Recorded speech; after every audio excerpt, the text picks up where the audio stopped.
What's up, guys? Welcome back to the channel. Today I'm going to be talking about 5 ways that anxiety embarrassed me. Go ahead and smash the like button down below if you're ready to kick anxiety in the butt. Leave me a comment down there, guys. Let's open up to each other. Let's be honest. What are some ways that anxiety has embarrassed you? Let's talk to each other. Sometimes that can make us feel better knowing that we're not alone, and you are definitely not alone, okay? So let us know down below. Guys, the description down below has a couple things. My email, if you're interested in one-on-one coaching with me, I love doing it. I've been able to help so many people with their recovery. So be sure to check that out down below. So just send me an email. Also, if you've never tried therapy, there's a link down below as well for 2 free weeks of online therapy. You can cancel before the 2 weeks if you are low on funds or if you're not satisfied. But guys, I tell everybody, you need to take advantage of therapy or coaching if you haven't ever tried it. So guys, 5 ways anxiety embarrassed me. To be honest, I could probably come up with 50 ways that anxiety embarrassed me. And this isn't so much individual instances. This is kind of like the more general ways that anxiety would embarrass me. So the first one, guys, I hated this one. It was whenever I would have to drive with somebody else in the car or be the passenger while somebody else drove. Whenever I was driving, it wasn't as bad, but I still had to try to hold myself together. My driving would be more erratic.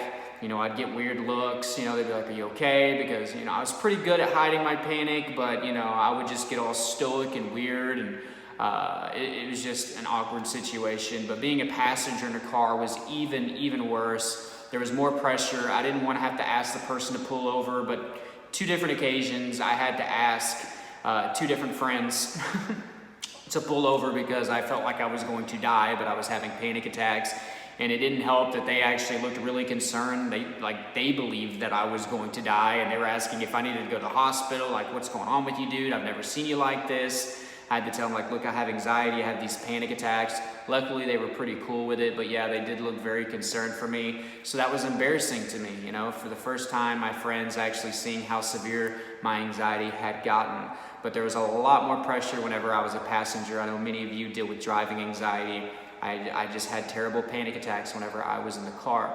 The next one, guys, is Ibs symptoms, and I could talk on this for an hour, but gas, constipation, cramping, stomach pains, and diarrhea. And I think diarrhea was one of those things. Whenever I would have panic or whenever I was very anxious, this is TMI, but everything in my gut would liquefy, and I would have to go to the bathroom, fast.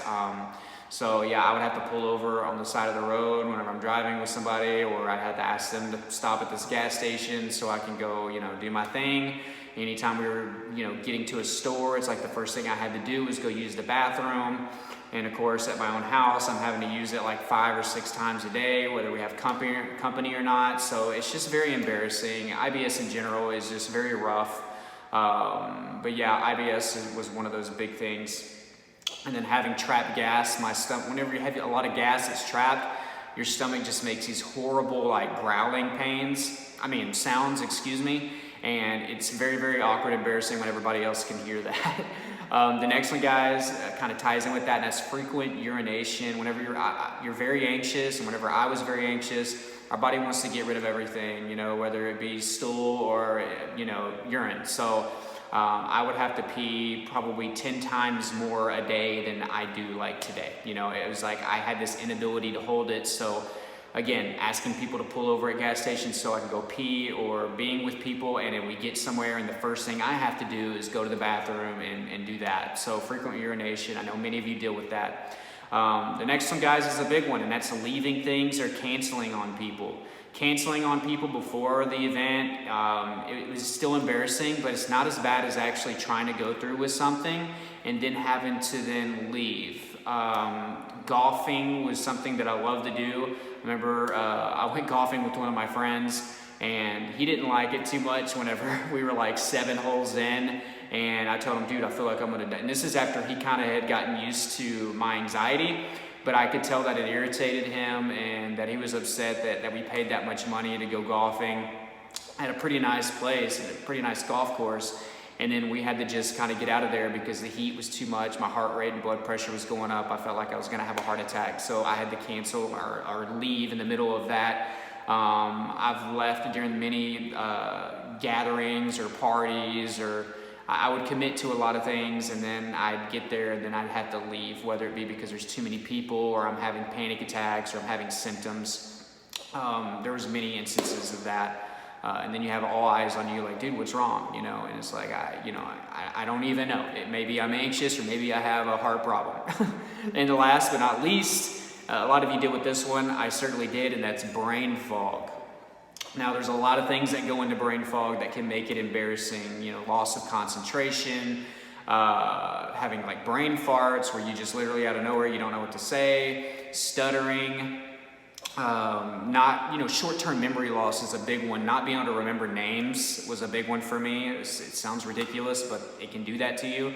Not remembering movies or what I did yesterday. I didn't have any issues with long-term, but short-term, it was just like, and it's because your mind's not really there. You know, it's somewhere else, it seems like most of the time, especially when you're in fear all the time or super anxious. So I would have trouble with that. My cognitive abilities just kind of shrank whenever I would deal with a lot of anxiety.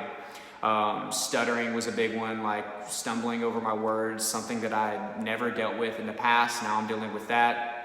And then another one was just whenever I would talk to people, I'd have this inner voice that would just be like, don't mess up, don't mess up. And then I would just completely forget what I was saying. And that was a huge one as well. It kind of led me to be more socially anxious. So I started to avoid people kind of altogether. So as you can see, like a lot of these things that can embarrass you can start making you not want to be around people. So I encourage you guys to just combat that, to keep working on your anxiety, to keep watching the videos that I put out about how to handle the symptoms. I've got tons of content. Just go through it and apply it. It does work as long as you apply it. You have to do the work. If you want more of a personalized strategy, I encourage you guys to reach out to me, send an email. We can set up a coaching call. We can do this one-on-one. I want to help. Coaching allows me to do that. I can't respond to every single comment like I used to. The channel is too big. I guess that's a good problem, but a lot of people don't understand. But this is the only way that I can actually work with you one-on-one is through my coaching. And guys, again, take advantage of therapy. If you don't trust coaching with me, trust a therapist. Try that out. And that's down below too. So the link and my email is down there. Guys, there's many other resources down there. Check out everything. There's free Facebook groups. Be a part of those. There's communities where a lot of people come together to talk about these issues. People on the outside don't seem to really understand. So if we can come together and discuss these things, we feel less alone. And I think that's very, very important. But guys, I love you all. More videos are coming. I'm actually working on an anxiety course, so I'm excited to share that with you. So, I'll get into that as we go on. But guys, like this video. Again, leave a comment down below. Let us know what you're going through and what has embarrassed you in the past. Get it off your chest, let go of that luggage and relate with some of the people here. And subscribe if you haven't. If you're new here, welcome. Many, many more videos like this. So hopefully you liked it. But I love you all, and until next time, bye.